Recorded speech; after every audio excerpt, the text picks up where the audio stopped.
What is going on, my familia? It has been a beautiful day. You guys are beautiful people, and there's beautiful things on the horizon. So in 2022, Jamie and I sat down and we came up with a goal that we thought we can reach of hitting a gross income of $65,000 from our farm. With 2023 being our third growing season, that might sound a little far-fetched to most, especially with us only grossing around $8,000 in the year 2022. We did sit down and we created a strict growing plan, and as well as we decided to expand our market and also start a CSA subscription program. For those who are new to our channel, we are Mad Acre Farms. Our farm consists of what we like to say 4 enterprises. The first enterprise will be, of course, produce and vegetables. The second one being pasture-raised poultry, and then we also had egg-laying chickens and our Mad Acre Farm apparel, which Jamie is wearing. To say the least, 2023 would become what I feel is one of our most challenging years of growing year to date. Yeah. Now, it was plagued with a lot of setbacks. Our first setback being we ordered all our seeds and we were planning our planting season, and our beautiful beloved English bulldog by the name of Piper decided to get out of her kennel one night and eat all of our seeds. It was roughly $600 worth of seeds she consumed. She sure did. And of course, that set us back because we had to repurchase all those seeds. With that behind us, one thing we knew we needed to do to hit that $65,000 goal was to have an early planting season. Yeah. That means that we had to get a greenhouse that we were planning on installing up by February of 2023. Yeah. Unfortunately, that didn't happen either. The greenhouse is built on a slope, and we had multiple setbacks. Unfortunately, the manufacturer of the greenhouse wasn't as helpful in helping us navigate through those setbacks, and we had to problem solve and create some makeshift solutions ourselves. We do have a video on that greenhouse, which we'll place a link up there for you. It worked out. It did. But we didn't get that greenhouse up and going until the end of May. And another issue that we had with growing in 2023 was a lot to do with our cover crop.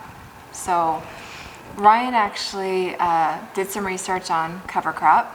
I wish I would have known that. I totally wish I would have known that. I would say I have all these bright ideas and I just go for it. And I'm right there with him, just like, let's do this. The blind leading the blind. It sure is. So back to the cover crop. So 2023 was the year of the cover crop that just would not die. And this guy right here planted winter rye in 2 of our 3 plots. And they look great. Yes. You did amazing. It did absolutely great. We planted it fall of 2022. And we saw it coming up. We're like, oh, this is awesome. Our cover crop is doing amazing. Yeah. And the goal was to suppress weeds, but also add nitrogen back to the soil. Yeah. And from what I read, and also talking to the person I purchased the seeds from, that would have done, winter rye would do just that.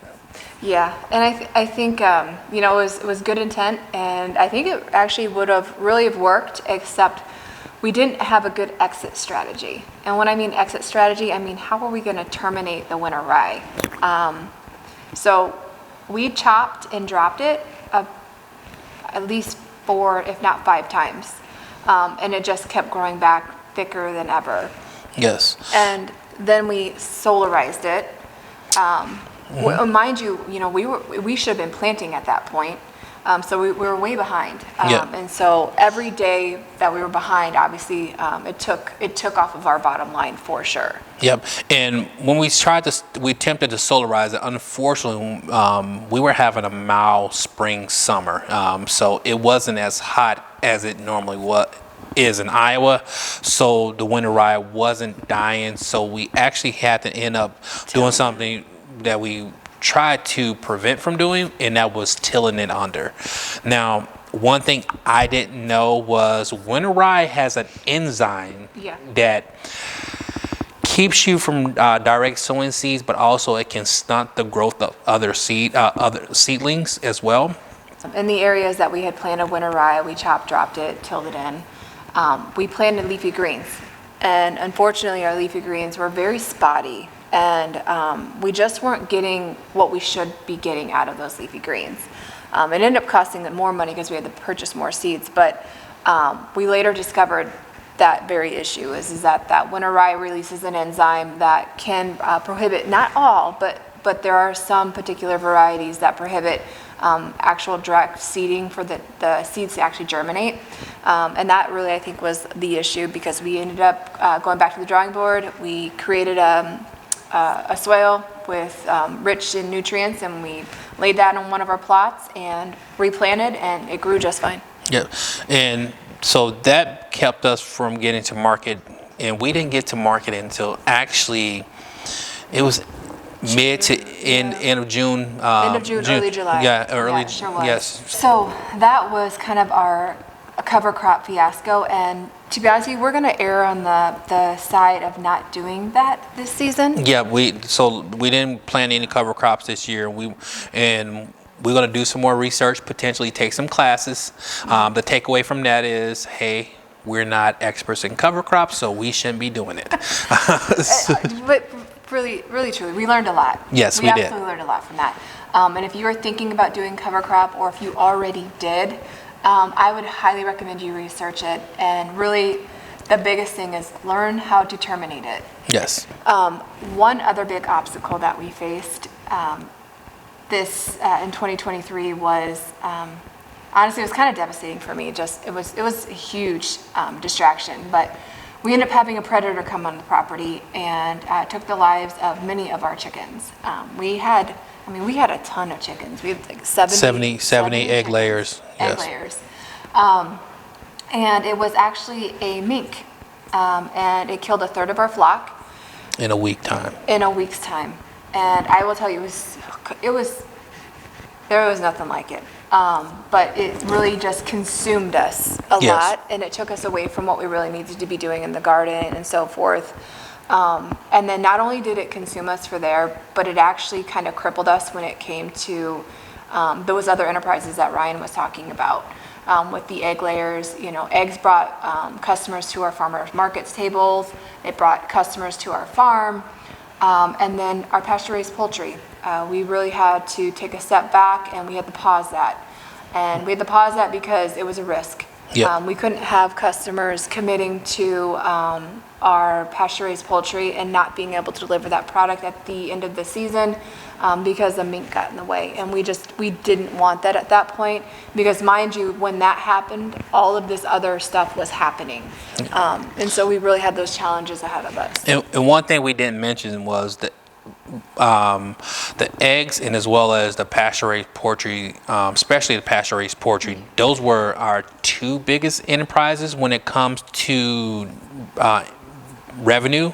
I would say the pasture-raised poultry and the eggs consisted of probably 2/3 of our income that we get from our farm. So to have to pause 2/3 of your income, that is really, really detrimental to a small business such as us. So we implemented something on our property just recently in 2023 that we're hoping will make an impact that will help us bring the pasture-raised poultry back. And that was a Great Pyrenees that we actually added to the property. And he has been such a great value added. And I think that he has already made a difference. We do still think that mink is still present, kind of lurking around a little bit. But knock on wood, we have been very diligent about just assuring that everything is secure. And we have not had any issues since we've brought our Great Pyrenees on the property. But we've also been very cognizant of making sure that we have our animals protected. We'll talk a little bit more about the agritourism piece a little bit more in future videos, but just a little tidbit. You may or may not know this, that we did purchase an extreme home makeover house. And since the day that we've purchased it, we have been really setting goals as far as building a destination for our community. and we're actually sitting in a potential opportunity for our community to enjoy. We're working on it though. Hopefully one day where we're sitting will be a future Airbnb. As you guys may have gathered, we did not reach that $65,000 goal. The intent of that goal was to do two things. One, we wanted to prove that we can make this out of a sustainable business. And the next thing was to create income from the business to start investing into the property itself. Unfortunately, we didn't do that, but hey, we have been very fortunate that we have great jobs, and so we're going to continue to invest in this venture, and we're going to keep moving forward. Hopefully you guys got something from the video. If so, make sure you hit that like button. Also, we're looking for suggestions. If you have any ideas how to get rid of a mink, we'll greatly appreciate it. We have tried quite a few things now, and that sucker just keep evading us. Also drop some suggestions on how to become more of a sustainable business. We would definitely take those suggestions. We are new to farming and as well as new to farm business, so we will take any suggestions that you guys have. As always, please make sure that you like, share, subscribe, And tell a million friends or two. and tell a million friends or two. Yes. Stole that line. Yes. We're gonna have to make a t-shirt say tell a million friends or two. Oh, we should. And we'll catch you guys on the next one. Until next time, Oh, until I next bid you adieu.